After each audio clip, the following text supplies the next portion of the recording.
Charity always starts from home. ভালো কাজ নিজের ঘর থেকে শুরু করা লাগে। তাইলে যে 59 জন ভয়াবহ ঋণ খেলাপি, ঋণ ব্যাংক ডাকাত, এদেরকে আপনারা মনোনয়ন দিলেন কেন? এদেরকে বগলের নিচে আশ্রয় দিয়ে এমপি বানিয়ে আপনারা করবেন দুর্নীতি দমন। এগুলা শুনলে পেঁচায়ও হাসবে। জনগণ এগুলা বুঝে। প্রিয় সম্মানিত ঢাকা 11বাসী, বারবার 12 তারিখ ফিরে আসবে না। 5 আগস্টের অসম্পূর্ণ কাজ সম্পন্ন করার দিন হচ্ছে আগামী 12 তারিখ।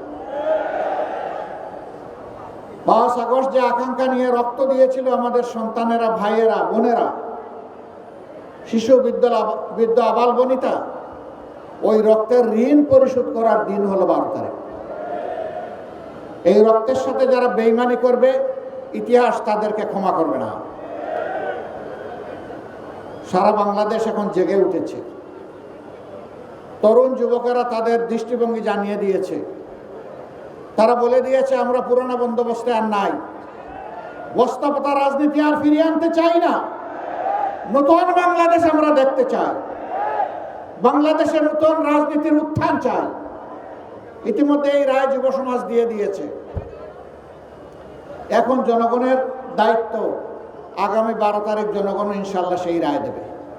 জনগণ দুর্নীতিকে লাল কার্ড দেখাবে, জনগণ চাঁদাবাজদেরকে লাল কার্ড দেখাবে, জনগণ মামলাবাজদেরকে লাল কার্ড দেখাবে, জনগণ দখলদারদেরকে লাল কার্ড দেখাবে, জনগণ আধিপত্যবাদের গুলামদেরকে লাল কার্ড দেখাবে।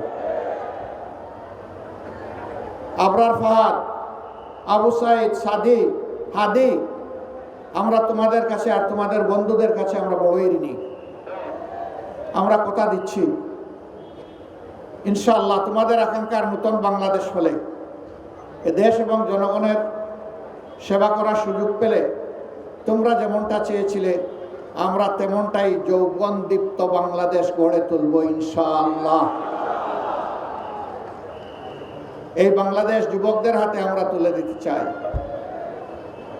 আমরা যুবকদের হাতে বাংলাদেশের দায়িত্ব দিতে চাই। আমরা বেকার ভাতা দিতে চাই না। 24-এর যুবকেরা কোথাও গিয়ে কারো কাছে বলে নাই দে দে বেকার ভাতা দে, স্লোগান দিয়েছিল কেউ? আজকে বেকার ভাতার কথা উঠে কেন? আমি মনে করি যেই সন্তানেরা সেদিন চিৎকার দিয়ে বলেছিল আমাদের অধিকার দাও, আমাদের হাতে আমাদের ন্যায্য কাজ তুলে দাও, তাদেরকে বেকার ভাতা কথা বলার মানেই হচ্ছে যুব সমাজকে অপমান করা। যুব সমাজ, আপনারা সেই অপমান সহ্য করতে রাজি আছেন? আপনারা বেকার ভাতা চান না কাজ চান? কাজ চান? আচ্ছা, যারা চান তারা একটু হাত তুলেন। ও মাশাআল্লাহ, সবাই যুবক। তাইলে এই স্টেজে আমরা যারা আছি আমরাও যুবক, আমরাও সামিল হয়ে গেলাম যুবকদের সাথে ইনশাআল্লাহ।